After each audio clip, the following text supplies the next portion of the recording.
Hello everyone, I'm back with another video, and in today's video we have a Dell laptop. It's a Dell Precision 3570 model. That information can be found on the bottom of the laptop, on the bottom cover right in the middle, Precision 3570. And in this video I'm going to take you on step by step how you can open it up and how you can add, remove, or upgrade the RAM on your laptop. I made a really short video to check your maximum RAM capacity for your laptop. I'll leave that link in the video description. I'll leave the link for compatible RAMs and the tools that I'll be using for this video if you want to check those out.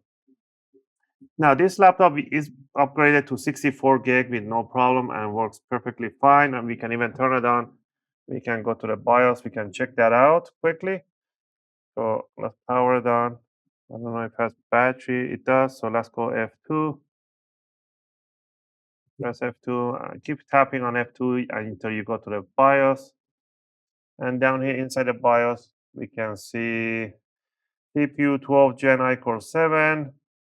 And the RAM is right in here. RAM installed 65 gig. All right, 65, 536 meg. And it's a dual channel memory. So there's a slot 1, slot 2. So there's a 2 RAM DIMMs in here. All right. So let's go power it off. And let's get into it and show you guys how to get to those RAMs and how you can add, remove them. All right, let's go over the tools. Tool number 1 is a good screwdriver set. I'll recommend to use the iFixit screwdriver set as they have all the screw bits that you need. These are really tough and hardened steel. You're going to be using a Phillips number 1. These are really nice fit. And if you get the Pro set, they will include you with an opening tools and some tweezers. If not, just grab yourself a metallic guitar pick. These are suitable to opening cases and covers. All right, with this all set, let's go ahead and unscrew it. All the screws that you see on the bottom cover, including the mid back on the corners, these screws, they have something called a C-lock. The C-lock is some kind of metal at the bracket at this other side of the screw that will prevent the screw coming out entirely. So pretty much all you need to do is to rotate the screw until you just feel that click sound or the screw is really loose, and that's where you want to stop it. Otherwise, you're going to be sitting there for hours rotating. Same thing for all the screws. Just go ahead and rotate them a whole bunch and do this for the rest of the screws. Also, if you guys like my videos, if you find my videos helpful and helping you guys out, you can support the channel by clicking the like and subscribe. I'll greatly appreciate it. It helps and motivates me to make more videos, take requests, and answer your questions in the comment area. I appreciate that.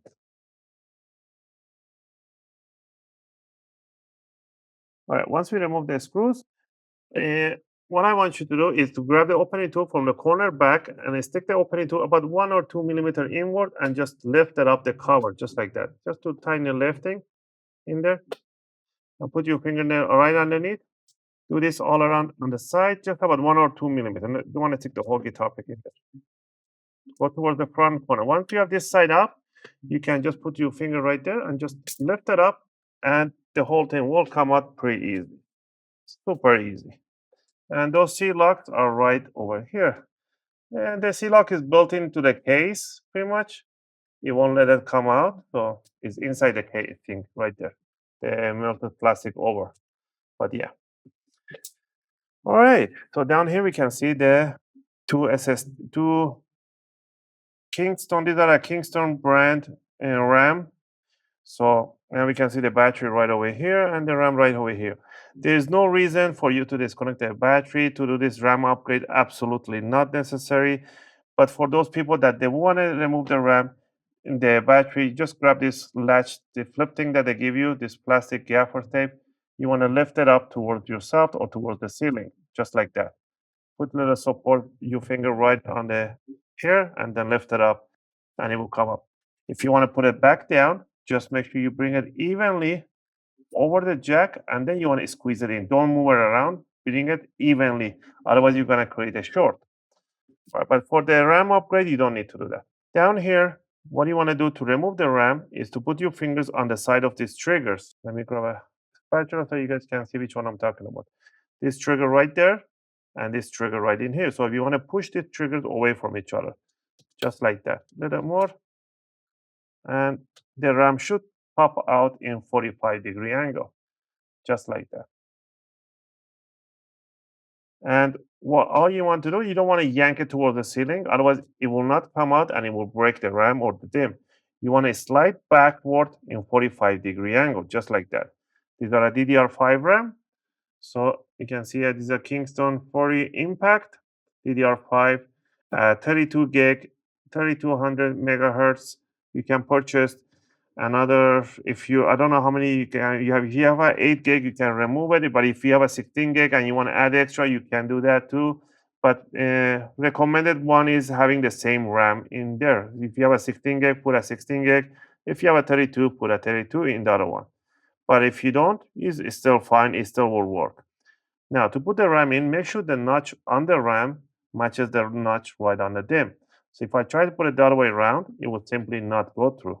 Doesn't matter the orientation of the RAM chips or the label and stuff like that. As long as the notch matches, that's all you care about.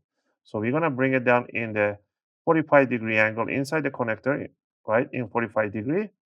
And then simply we're gonna push it towards the motherboard and we're gonna see these triggers open and close, simply like that. Same thing in here. Pull them away from each other. The RAM will come out in 45-degree angle. Slide it back, 45-degree angle. Remove, grab the new one, make sure the notch matches. Let me see if I have another 8 gig or something right here. I have another one here. It has a single-sided, so it's not double-sided DDR5. And it will go same way in here. Right there. And push it towards the motherboard. Done. Remove, pull out, and put the new one in. So let's go ahead and put this one in 45 degree and towards the motherboard. If you have disconnected the battery, plug it back in. To finish it off is to grab the bottom cover, put it on top, and then what you want to do, you want to squeeze the sides, the corners, and you want to hear those big, nice click sounds. That's what you want to hear. If you see any gaps opening, you just pinch them down. And for the last thing is to tighten up the screws on the bottom. Don't go crazy tightening up too much. You just reach it and a little bit forwards, and that's it. You want to do this for the rest of the screws. So I will power it on so you guys can see it does power on with no problem. So there we go. Sometimes if you have disconnected the battery and power on, it might take few seconds before it shows up anything on the screen. So power on. I don't see anything. I'll press F2. Keep tapping on F2 if you want to, but if you don't, you just go straight to the Windows. But I don't want to go to the BIOS because I don't want to load the Windows. Inside the BIOS, we can go down and we can see the RAM right in here.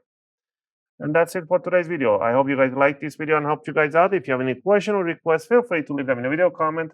I'll try to answer them as soon as I can. As always, thanks for watching, and I'll see you guys in my next video.